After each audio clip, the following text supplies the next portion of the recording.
Альхон меня не отпускает. Я много сделал этюдов небольшого формата, работ законченных, но захотелось сделать форматную 60×90 Альхон. Я покажу ее вам подробно в конце ролика. А сейчас несколько вопросов. Елена Заитова. Мне понравился комментарий. Полы не мыты, дети не кормлены. Смотрю ваши видео, как завороженные, все пропало. Ну, значит, Елена, мы на одной волне. Это как раз вот об Альхоне, который я, в общем-то, еще буду писать некоторые работы. Я приехал на этот остров впервые и почувствовал себя дома. Это ощущение родного места, которое дает силы, вдохновение, радость, несмотря на суровый климат, суровую погоду.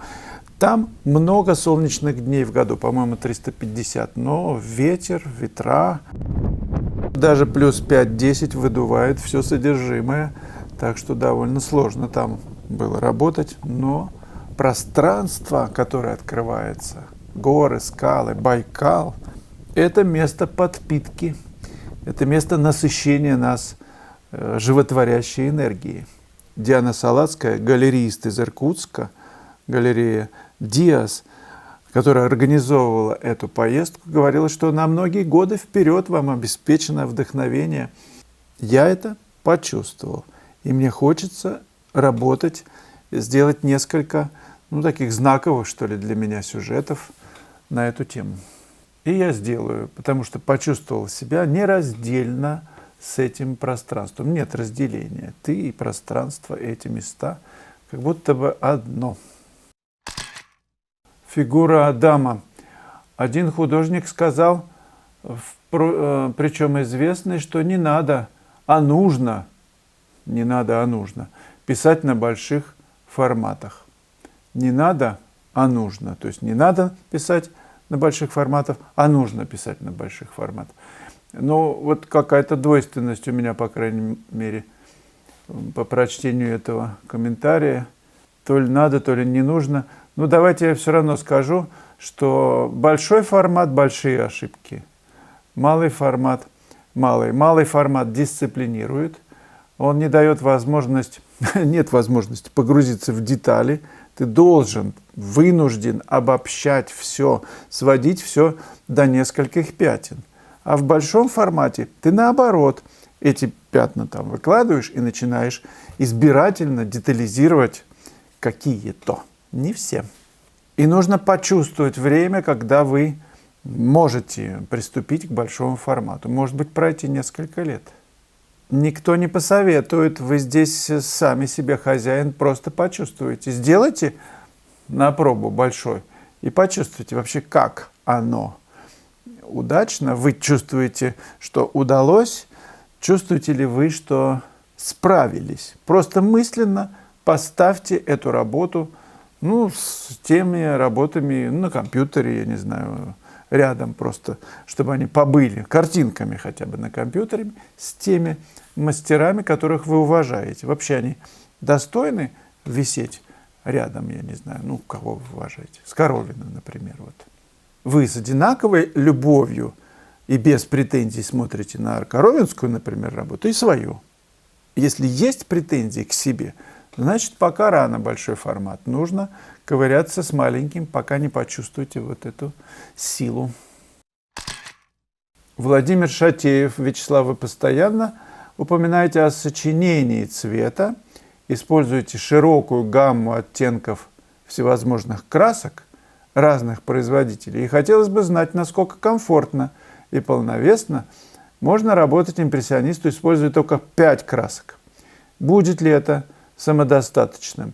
По мне, Владимир, так и не будет. Потому что, синюю, например, возьмем, ультрамарин. Вот вы чувствуете в тенях, например, пейзаж пишете, в тенях уместен ультрамарин в сочетании, я не знаю, с охро-красной, например.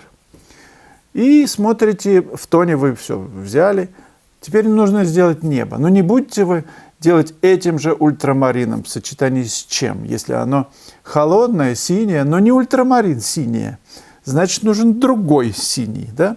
Небесная голубая или ФЦ в замесе с чем-то. То есть разные синие, разные желтые, разные красные, разные зеленые, коричневые. Чем больше цветов, тем выгоднее, богаче устройство все картины. Конечно же, можно себя ограничить там и 5 цветами, как это делал Цорн и многие другие, но это требует опыта. Тот же Фешен какое-то время работал в ограниченной палитре, чтобы приучить себя к видению тона, как я понимаю. Но тон может быть один и тот же, если смотришь на тепло и холод, а цвет разный, и они работают, они дополняют друг друга. Картина богаче становится, если тон один, а цвет разный. Достичь таких сочетаний можно только используя полную гамму красок. Но работать в ограниченной палитре чрезвычайно полезно и интересно. С тем, чтобы свести пейзаж многоцветный к нескольким пятнам. Вот пусть здесь будут ограничения. То есть я не исключаю, что это может быть очень интересно. И очень интересные решения могут быть, если вы используете всего лишь 5 красок. Но это как вариации, как дополнение к тому, что вы можете выразить полноцветно. То есть пусть будут работы на выставке вашей и с ограниченной палитрой, и такие полноцветные, яркие. Вы просто покажете, что вы можете быть и сдержанным, и мощным в цвете. Светлана Левченко. Интересно ваше мнение об использовании в работе отбеленного растительного масла. Юрий Кугач писал именно на таком. И еще сколько примерно времени у вас уходит на работы малого формата. Ну, бывает минута, 5, 10, полчаса. Не получается писать быстро, сюсюкаю с этой работы по несколько часов. Перехожу на маленькую кисть, некому подойти и сломать ее. Как быть? Спасибо большое. Не переходите на маленькую кисть. Мастихин и большая кисть, закладывайте отношения. Просто ведите работу по закладке отношений, пока вы не почувствуете хорошо заложены. Не переходите к деталям раньше, чем почувствуете, что все уже сказано большими массами. И делайте такие работы на большие массы. Малый формат, большая кисть или мастихин на большие массы. Пусть они будут, я не знаю, делайте их постоянно. Скажите себе, это не для показа, это ваше развитие, чтобы вы почувствовали магию больших масс, площадей, чтобы они начали работать, взаимосвязи между этими лоскутами этого одеяла, чтобы они начали гармонично сочетаться друг с другом. А потом уже будете в каждой этой массе будете находить нюансы, где детализировать, где просто оставить, вы сами будете решать. Не торопитесь к маленькой кисточке, чего там. И не гонитесь, Светлана, сейчас за скоростью. Пусть на работу уходит столько времени, сколько сейчас вам нужно, чтобы передать правильные отношения, гармоничные этих больших масс. С точки зрения никаких правил каких-то где-то вычитанных, а ваших ощущений, чтобы все массы мотива были разделены, отделены друг от друга по тону и цвету. Светлана, я не использую отбеленное растительное масло ни в каком виде. Я предпочитаю растворитель без запаха, но без растительного масла. Можно с использованием домарного лака немножечко. Но даже в этом нет необходимости, потому что я использую грунт тянущий, водоэмульсионный. И все это масло, это просто для другого стиля живописи. Я пишу пастозно, иногда жиденько на этом растворителе, закладываю отношения, потом какие-то места прохожу пастозно. И в масле, в растительном не нуждаюсь. Наоборот, стараюсь от него избавиться.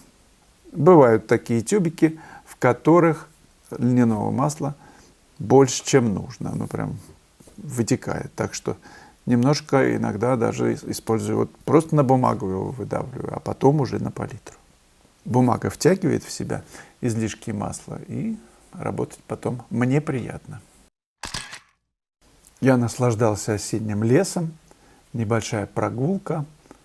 Сбор калины.